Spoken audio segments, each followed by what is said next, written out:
When Jackson first arrived at the shelter, no one wanted to go near him. He hissed, growled, and swatted at anyone who tried to help. People said he was mean, and the staff decided that if no one adopted him soon, he'd be released back onto the streets. Life had already been hard on him.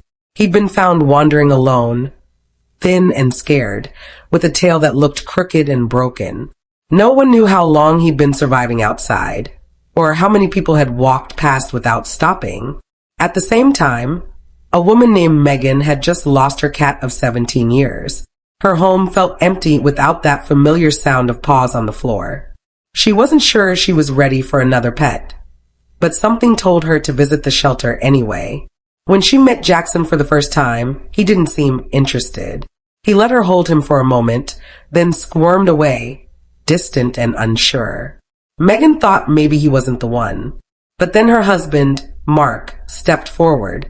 He wasn't even a cat person, and had said he didn't want another pet for at least a year. The second Mark picked Jackson up, something changed. The tough, angry cat relaxed completely, curling up in Mark's lap like he'd known him forever. Megan stood there watching, amazed. Within 10 seconds, Jackson had chosen his person. When they brought him home, they expected it might take time for him to adjust.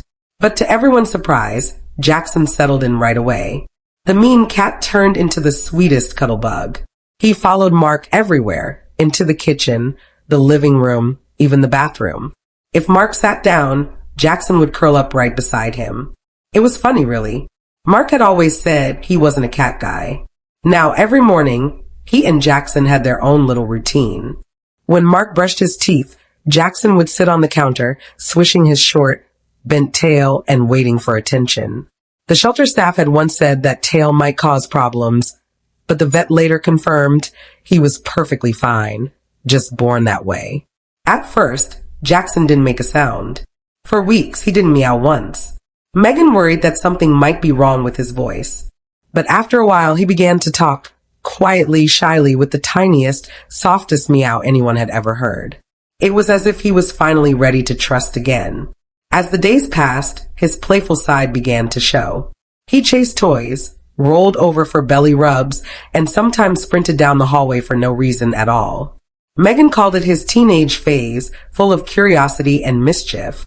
Still, there was one funny habit they couldn't change. At night, Jackson refused to sleep in bed with them. No matter how many times they tried to carry him upstairs, he always walked back down to the living room, curled up right in the middle of the floor, and fell asleep. No blanket, no bed, just the floor.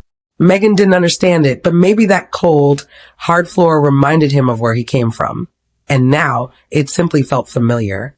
Every time she looked at him, she couldn't believe this was the same cat the shelter had labeled aggressive. Jackson didn't have a single mean bone in his body. He loved everyone who came into the house. He greeted guests, purred constantly, and always wanted cuddles. Mark, the man who never wanted a cat, now couldn't imagine a day without him. He chose me, Mark said with a smile. I think that's what cats do. They pick their person. Today, Jackson is healthy, happy, and full of love. His tail still has a little bend. His meow is still tiny, and his bond with Mark is stronger than ever. Every morning starts with the same routine: brushing, cuddles, and gentle purrs. Sometimes the animals labeled unfriendly are just the ones waiting for the right person. Jackson wasn't broken, he was just misunderstood. And once he found love, he proved that all he ever needed was a chance. If Jackson's story touched your heart, give this video a like and share it. You never know. Your share might help another unwanted animal find their forever home.